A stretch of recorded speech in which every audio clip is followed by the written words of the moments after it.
오늘 우리는 순종의 가치, 그 기쁨에 대하여 라는 주제와 함께 하나님의 말씀 나누도록 하겠습니다. 주보에도 나와 있지만 야심성유의라는 그런 말이 있습니다.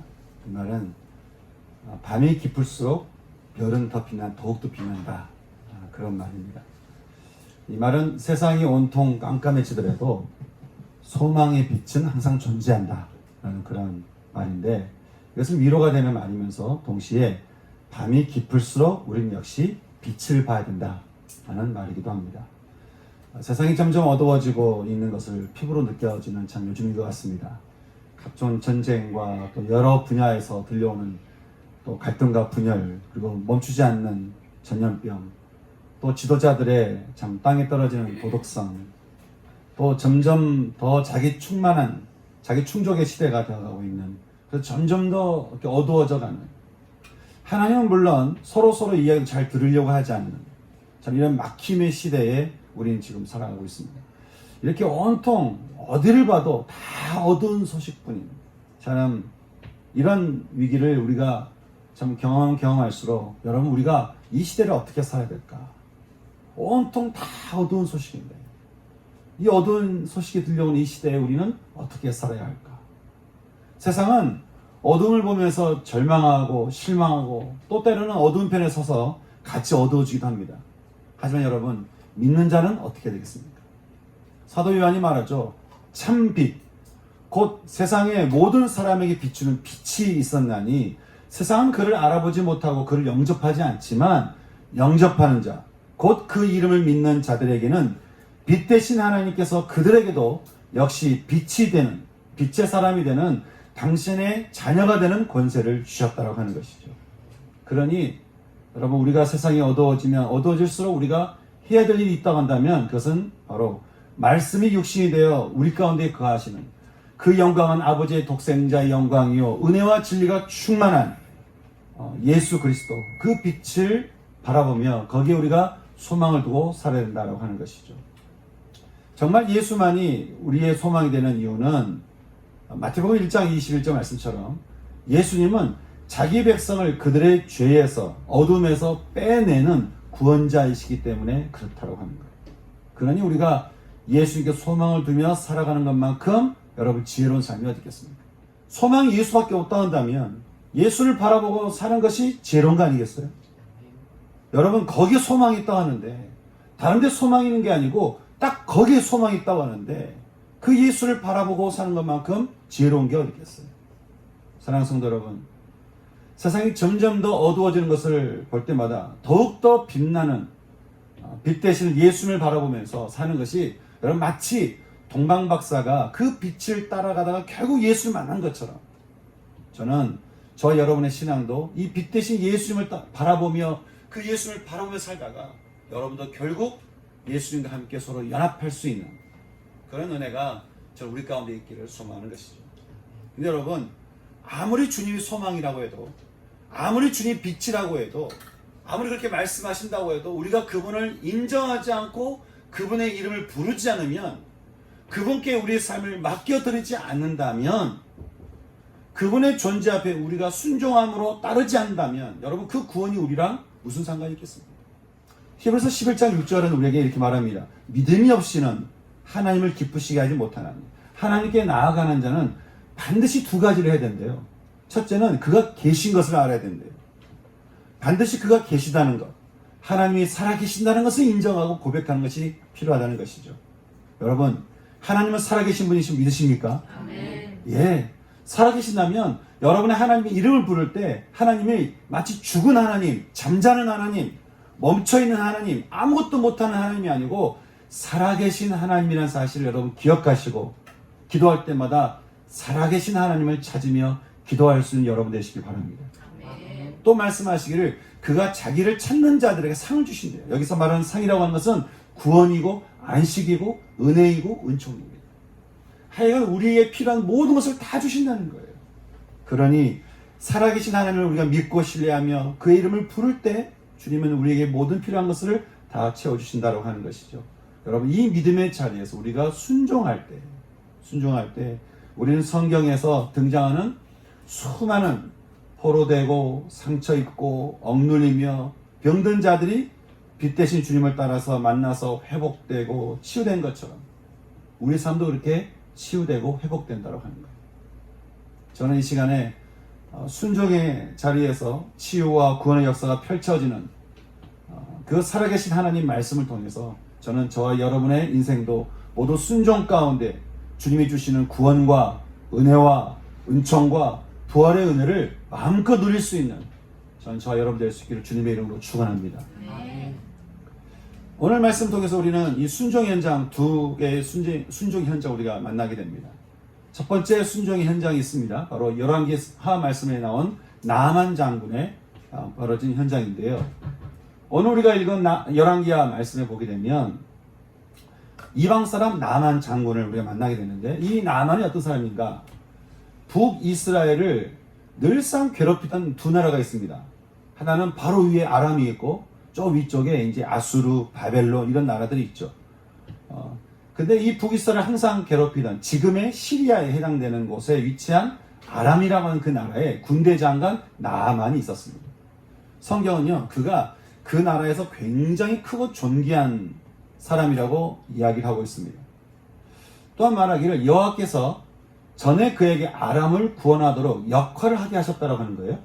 아니, 어떤 역할을 했을까? 역사가 요세푸스의 이야기를 들어보니까 이렇습니다. 그가 북이스라엘 왕 아합과의 싸움에서 끝끝내 하나님을 저버린, 그래서 바알을 따르는 아내 밧세바에게 사로잡혔던 그 아합의 군대를 물리치고 그리고 아합을 죽였다는 거예요. 그러니까 이게 이스라엘로서는 이 나아만은 굉장히 원수 같은 사람이겠지만 당시 아람 왕에게 있어서 나아만은 1등 공신 아니겠어요? 그렇게 큰 용사였지만 안타깝게도 그는 한 가지 큰 질병이 있었는데 바로 나병이라는 질병이 있었다고 하는 거예요. 여기서 나병은 우리가 아는 문둥병이 아닙니다. 좀 달라요. 만약에 전염성이 강한 문둥병을 그가 알았다고 한다면 전쟁터에 못 나갔겠죠. 그러니까 여기서 말하는 이 나병은 문둥병이 아니라 나병처럼 피부가 하얗게 변하는 악성 피부병을 그가 앓고 있었다는 거예요. 이거를 보는 이 사람들이 항상 안타까워했겠죠. 근데 역시 이것을 보면서 안타까워하던 한 소녀가 있었다는 거예요. 그러니까 이 소녀는 전쟁에서 포로로 끌려온 이스라엘 백성이었습니다. 근데 이 아이가 그 온몸에 피덮인 그 나병 환자가 된 이 나만을 보면서 그런 생각을 했다는 거예요.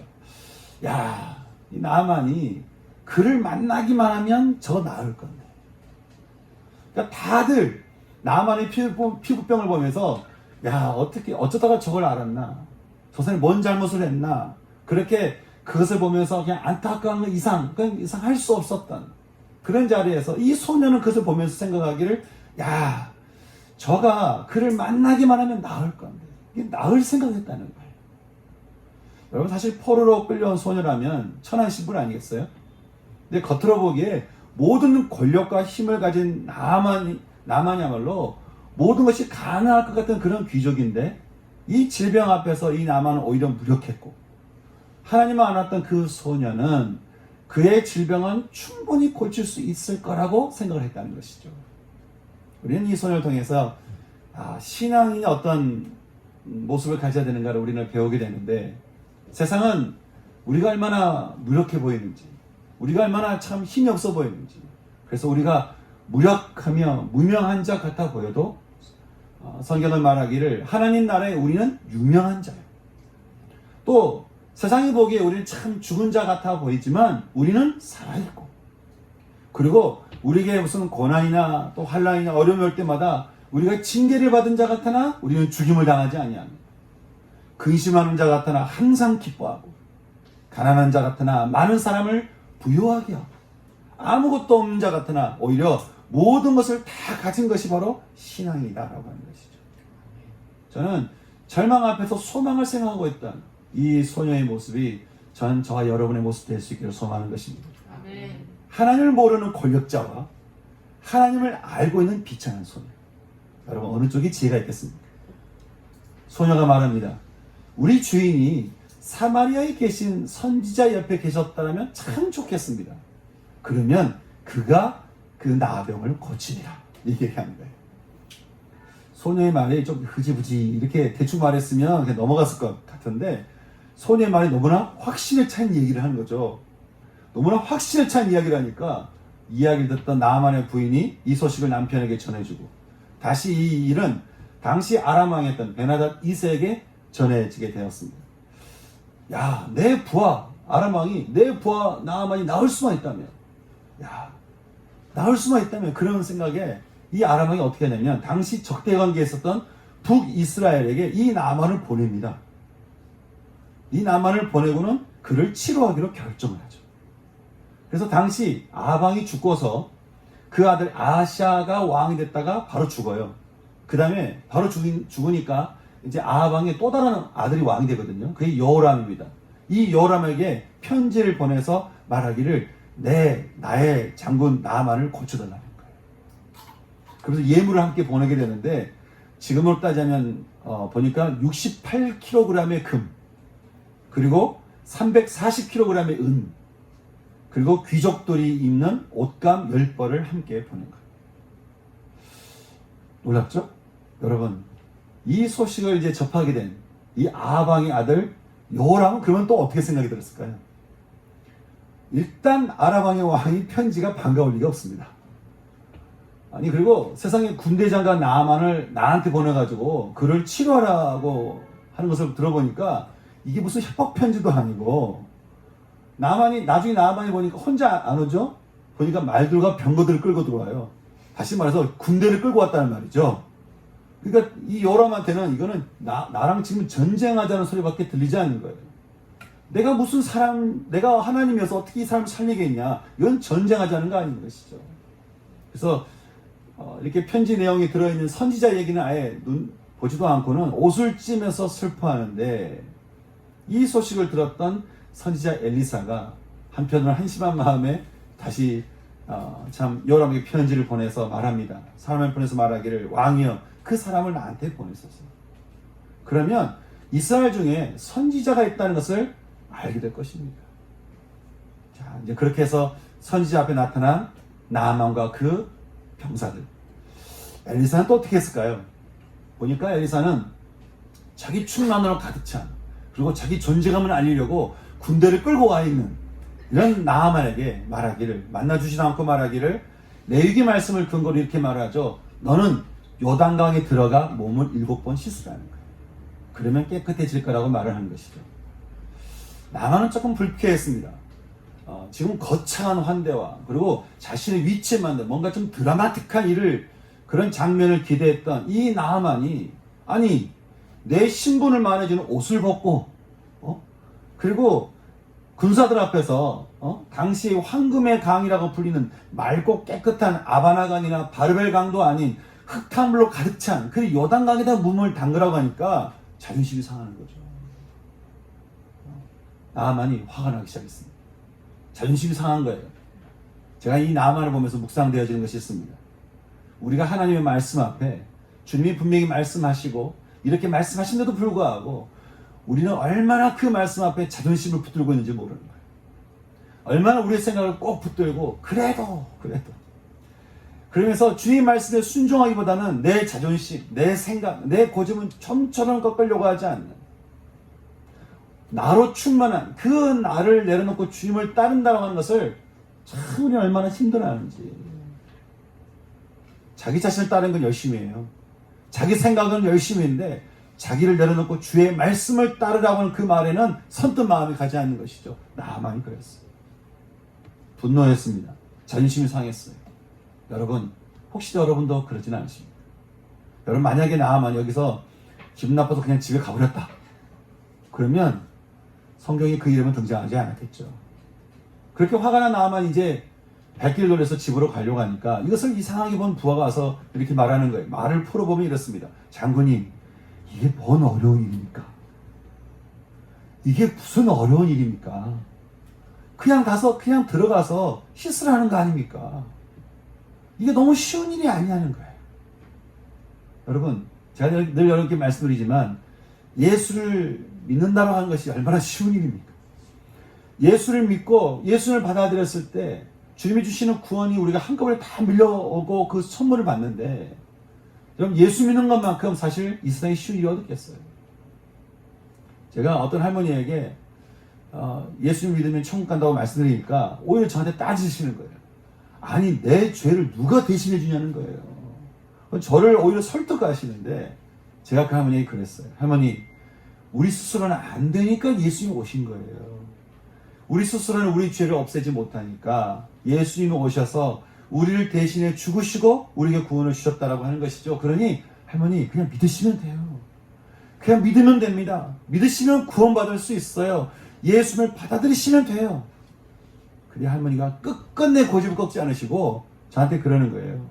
자기 죄를 누가 씻어주겠냐는 거예요. 더 이상 할 수 없어서 제가 그 자리를 돌아섰어요. 얼마나 안타까운지 몰라요. 여러분, 혹시 여러분도 주의 말씀 앞에 그렇게 혹시 돌이키지는 않으십니까?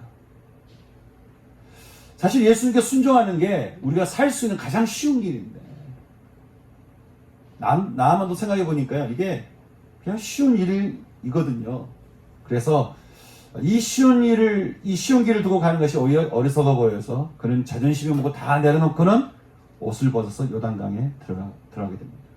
그리고는 7번 몸을 씻게 되죠.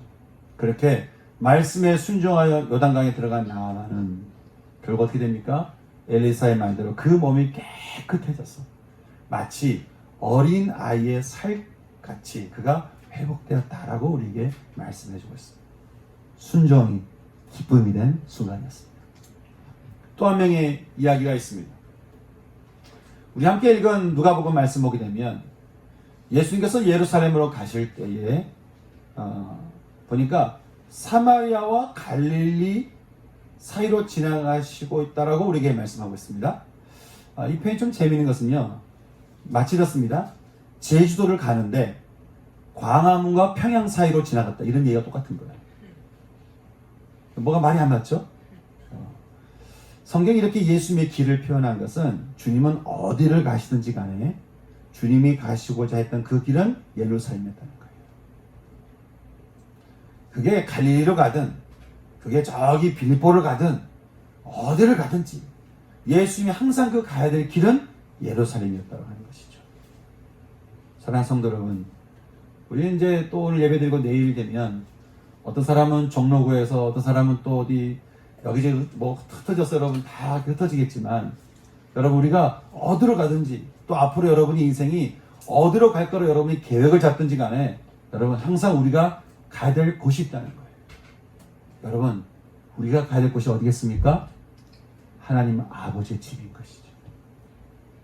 여러분 우리가 이것을 잊어버리면 안 돼요. 우리가 어디를 가는 인생인지를 우리가 놓치고 살잖아요. 그럼 엉뚱한 데 가버립니다. 우리는 다 하나님 아버지의 집으로 가는 사람들이에요. 아멘? 아멘. 예, 우리가 방황을 할 수도 있고 어려울 수도 있어요. 또 괴로울 수도 있고 힘들 수도 있어요. 슬플 수도 있고 또 고통스러울 수도 있습니다. 하지만 여러분 우리가 잊지 말아야 될 것은, 우리가 가야 될 길은, 또 우리를 인도하시는 길은 바로 하나님 아버지의 집이라는 거예요. 이런 것처럼 예수님은 어디를 갔든지 간에 항상 예루살렘으로 향하는 그런 삶을 사셨는데, 어찌됐든 예루살렘으로 가시는 그 길 중에 오늘 예수님께서 어느 한 마을에 이렇게 들어가시게 됐는데, 보니까 그곳에 가보니까 예수님을 기다리는 한 무리가 있는 거예요. 그 무리가 바로 보니까 10명의 나병 환자였다고 얘기를 하죠. 그 중에 10명은 유대인이었지만 또 사마리아 사람도 있었다라고 그렇게 우리에게 이야기를 해주고 있습니다. 그들은 예수님이 어떤 분이신지 모르지 않았고요. 어쩌면 그런 생각을 했을지 모르겠어요. 야, 한 번만에 만났으면 참 좋겠다. 나 저 예수님을 진짜 한 번만에 만났으면 좋겠다. 여러분 이런 갈망이 있으십니까?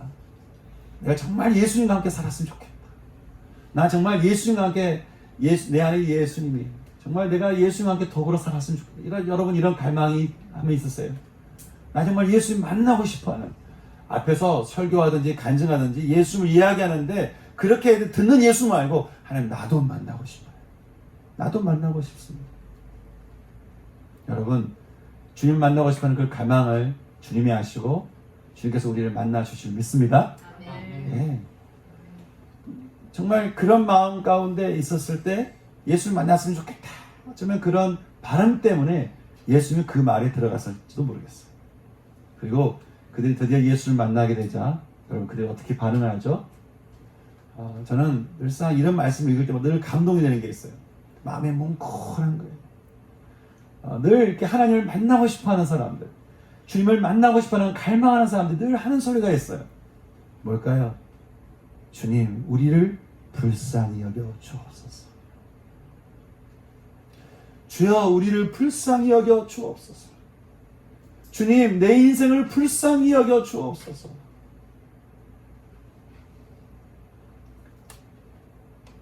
예수님은 그렇지 않아도 죄로 인해 무겁게 살아가는 우리 인생이 참 불쌍히 보이시는데 불쌍히 여겨달라고 외치는 그 애원하는 소리, 주님이 어떻게 마음을 가지셨을까요?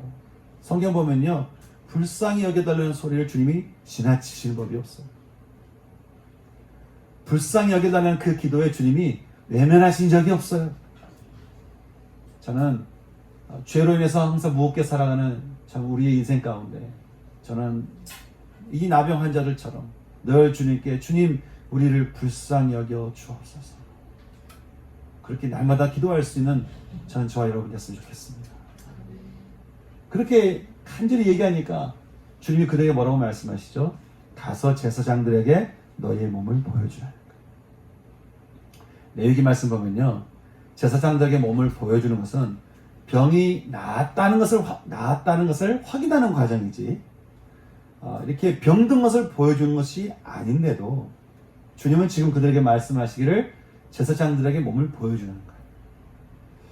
당시 유대인들은 이렇게 부정한 자가 나타나면 사람을 이렇게 돌을 던져서 죽게 하는 일들이 있었는데 지금 병이 있는 상태에서 부정한 상태에서 제사장들에게 갔다가는 돌에 맞기 십상이겠죠. 그런데 예수님이 말씀하셨다고 해서 그들에게 갔다는 거예요. 그러니까 예수님에서 얼마나 신뢰함이 있었겠어요. 예수님이 말씀하셨으니까 그냥 갔다라고 하는 것이죠. 어쩌면 그들이 그런 생각을 했을지도 모르겠어요. 죽으면 죽으리다. 이런 마음 가지고 어쩌면 갔을지 모르겠습니다. 그렇게 말씀하신 대로 제사장에게로 발걸음을 옮기던 10명의 나병 환자들, 성경은 그들이 순종하는 발걸음을 떼면서부터 그들의 병이 나음을 입었다라고 우리에게 말씀해 주고 있습니다. 여러분, 그들에게 전해진 구원이 얼마나 쉬웠습니까? 제사장들에게 가라는 거예요. 대단한 걸 하라는 게 아니에요. 대단한 걸 바치는 것도 아니에요. 뭘 대단한 걸 이루라는 것도 아니에요. 그저 나의 말에 순종하는 것이죠. 그리고 그들이 그 말씀에 순종했더니 그들이 나음을 입었다라고 성경은 우리에게 증거해주고 있습니다. 여러분, 이 복음이 그들에게만 주어졌겠습니까? 우리가 매일 말씀을 통해서 우리에게 전해지는 이 복음, 이 말씀 우리도 역시 순종하기만 하면 하나님께서 역시 그들의 삶을 책임지시고 회복시켜 주신 것처럼 여러분 우리의 삶도 그렇게 하시지 않겠냐고 하는 거예요. 말씀을 들을 때마다 그 말씀에 대해서 내가 순종할 때마다 나라가 임하시오며 뜻이 하늘에서 이루어진 것 같이 우리 삶 가운데서도 하나님의 그 뜻이 이루어지는 정말 뜻깊은 인생을 우리로 하여금 살게 하신다라고 하는 것이죠. 이것이 어떻게 우리에게 이루어진다고요? 순종을 통해서 이루어진다고 하는 것입니다. 저는 주님이 주시는 그 어떤 말씀이라도 순종하면서 그것이 비록 우리를 징계하는 말씀을 할지라도 그것이 비록 우리가 상처 때문에 우리가 참 듣기 싫어하는 말씀이라 할지라도 사무엘처럼 주님 어떤 말씀이든지 제가 순종하겠습니다. 제게 말씀해 주십시오. 제가 순종하겠습니다. 그렇게 귀를 열어서 주의 말씀을 들을 수 있는 저는 저와 여러분 될 수 있기를 소망하는 것입니다. 말씀을 들어 순종하여 길을 갔더니 나병이 나음을 입었다. 여러분 이들이 얼마나 기뻤겠습니까? 얼마나 좋았겠습니까? 다들 너무 좋아가지고 이제 각자 길을 떠나서 이렇게 가고 있을 무렵에 나아만과 같이 이방인 취급받던 사마리아 한 사람은 그냥 갈 수가 없는 거예요. 그냥 갈 수가 없고 그가 큰 소리로 하나님께 경배하면서 영광을 올리더니 예수님을 찾아가서는 예수의 발 앞에 엎드려서 감사의 마음을 전하죠. 여러분, 여기서요, 이 엎드려 감사하다는 말은요, 예배를 말합니다. 그가 예수님께 예배드렸다는 거예요. 나에게 이 베풀어진 은혜 앞에 그가 예배를 올려드렸다고 하는 것이죠. 여러분, 보통 예배를 드린다고 할 때요, 예전에는 예배를 드린다고 하면 빈손으로 가는 법이 없습니다. 하여간 뭐라도 들고 가는 것이 예배인데, 남의 환자가 갖고 있는 게 뭐가 있겠어요? 치유받은 몸, 내 몸을 하나님께 드리는 거예요. 그 몸을 하나님께 드리면서 주님 감사합니다 하고 예수님께 예배드렸다고 하는 것이죠. 그렇게 그 몸을 드려 주님을 예배드리니까 주님이 뭐라고 말씀하시죠? 야, 9은 다 어디 갔냐? 그러면서 너의 믿음이 너를 구원하였다. 나병 환자 10명 중에요, 하나님의 말씀을 몸으로라도 순종한 이들은 몸이 치유되는 은총을 입게 되었지만, 받은 은혜를 하나님께 경배하며 감사로 예배드리던 사마리아 이방인은 주님으로부터 그의 영혼이 치유되는 부활의 은총을 입게 되었다고 하는 거예요. 그 말은요, 이방인 사마리아 사람은 그야말로 영과 육이 다 치유되는 완전한 치유를 경험했다는 거예요. 완전한 치유를 입게 되었던 사마리아 사람. 여러분, 주님이 이 비유를 우리에게 들려주신 이유가 뭐겠습니까? 우리 역시 주님이 주시고자 하는 그 완전한 치유와 구원과 은혜를 받으라는 거 아니에요. 매일 매순간 예수를 영접하며 언제나 예수님만이 나의 주인 되신 우리가 고백하며 인정하며 그의 이름을 부를 때에 주님께서 우리에게 상 주시는 구원과 은혜와 은총과 축복을 우리에게 주시겠다라고 하는 그 마음이 이 말씀 가운데 있는 거 아니겠냐라고 하는 거예요. 여러분, 그러니 순종이 얼마나 놀라운 일이겠습니까? 이 순종의 가치가 얼마나 놀라운 것이겠습니까? 주님도 이 땅에 우리를 찾아오실 때 여러분 순종 가운데 찾아오신 거 아시죠? 한 사람이 아담이 순종하지 않으므로 많은 사람이 죄에 있는 것 같이, 또 다른 한 사람 인간이 되신 예수님이 순종하심으로 많은 사람이 의인이 됐다고 하는 것이죠. 그가 하나님의 아들이시면서도 우리 구원을 위해 고난으로 순종함을 배워서 온전하게 되셨은즉 이제 자신에게 순종하는 모든 자에게 영원한 구원의 그 근원이 되셨다. 우리에게 이렇게 말씀하고 있는 것이죠. 그래서 말하기를 어떤 이는 죄의 종으로 사망에 이르고 어떤 이는 순종의 종으로 의에 이른다고 하는 것이죠. 그러니 로마서 6장에서 바울이 이렇게 말합니다. 여러분, 우리 하나님께 감사하십시오. 여러분, 우리 하나님께 감사하십시다. 아니, 오히려 명령투로 얘기합니다. 너희는 하나님께 감사하라. 너희가 본래는 죄의 종이더니 이제는 말씀을 듣고 순종하여 예수님을 받아들였으니 이제는 죄로부터 해방되어서 너희는 의에게 종이 되었다고 하는 것이죠.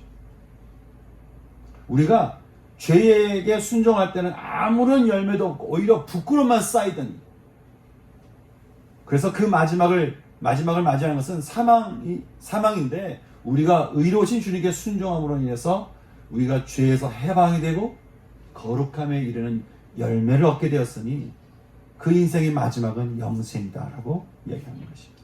여러분, 이것이 우리의 삶이라고 하는 것이죠. 그러니 오늘 참 바울은 아들 같은 디모데에게 두 가지를 권면해 주고 있습니다. 그것은 바로 너희는 그리스도를 기억하라는 거예요. 기억하라 이 말은요, 마음에 담아두라는 거예요. 마음에 담아두라는 거예요. 다른 말로 말하면 너는 예수 그리스도를 언제나 너희 안에 주인 되시도록, 늘 너희 안에 예수님이 계시도록 하라는 거예요. 사랑하는 여러분, 전 여러분의 삶 가운데 언제나 예수님이 여러분 삶의 주인 되시기를 오늘도 기도하며 내일도 기도하며 날마다 구할 수 있는 여러분 인생 되시기를 주님 이름으로 축원합니다. 또 한 가지는 고민하는 것은 주님 앞에 너희 자신을 부끄러울 것이 없는 자로 하나님께 드리라는 거예요. 너희 자신이 하나님 앞에 부끄러울 것이 없는 자로 하나님께 너의 인생을 드리라고 하는 것이죠. 하나님을, 예수 그리스도를 기억하라. 그리고 너희 자신을 하나님 앞에 올려드려라. 이 두 가지의 이 말씀, 여러분, 주님께서 우리에게 주시는 말씀 아니겠습니까? 여러분, 우리가 크게 어려운 거 없어요. 대단한 일을 이루라는 것도 아니에요. 무슨 놀라운 학교를 나오고 놀라운 일을 하라는 것도 아니죠. 주님 말씀하시는 것, 예수 그리스도를 기억하라. 그리고 너 자신 하나님께 올려드려라. 여러분, 주님이 주시는 이 말씀 앞에 우리가 순종할 때 우리 삶이 어떻게 될 것이라고 하는 것은 성경은 수많은 이야기를 통해서 우리에게 증거해 주고 있습니다. 여러분, 이 주의 말씀 앞에 여러분 순종하며 사시지 않겠습니까? 이 순종의 삶이 얼마나 우리를 기뻐하게 하고, 얼마나 우리를 자유케 하고, 얼마나 우리의 삶을 새롭게 하는지, 저는 저와 여러분의 정말 이 놀라운 은혜를 날마다 이렇게 우리 눈으로 톡톡히 목도할 수 있는, 증거할 수 있는, 저는 이 신앙이 우리의 신앙 될 수 있기를 소망하는 것입니다. 주님 주시는 이 말씀 앞에 또 바울이 마지막으로 우리에게 권면하는 예수 그리스도를 기억하라. 그리고 너희를 하나님께 올려드리라. 그런 이 말씀을 저는 믿음으로 취할 수 있는, 저는 저와 여러분의 신앙 될 수 있기를 주님의 이름으로 축원합니다. 오늘 이 말씀 가지고요, 하나님 우리가 그렇게 기도했으면 좋겠습니다. 우리 바울의 권면대로 우리가 그렇게 함께 기도했으면 좋겠어요. 주님, 제가 예수님을 믿는다고 말은 하지만 내 삶이 예수 그리스도를 기억하며 살고 있는지, 오히려 상처를 기억하고 아픔을 기억하고 오히려 다른 것을 마음에 두고 살아가고 있는 건 아닌지, 하나님, 오직 소망이 되시는 예수 그리스도를 기억하며 그 주님께 나를 올려드리는 인생, 하나님, 제가 그렇게 살기를 소망합니다. 예수 그리스도를 기억하라. 그리고 너희 자신을 부끄러울 것이 없는 자로 하나님 앞에 드리라. 이 말씀 앞에 주님, 제가 순종하기 원합니다. 주님, 제가 이 말씀에 순종하기를 기원합니다. 그래서 하나님, 순종 가운데 기쁨을 누렸던 나아만처럼, 또 나병 환자들처럼, 하나님 제 삶 가운데서도 순종을 통한 기쁨이 충만한 그런 은총을 우리가 누릴 수 있기를 소망합니다. 그렇게 기도 나갈 수 있는 전 이 시간 됐으면 좋겠습니다. 함께 이 시간 주 앞에 순종의 기도 함께 이 시간 기도드릴까요? 기도하시겠습니다.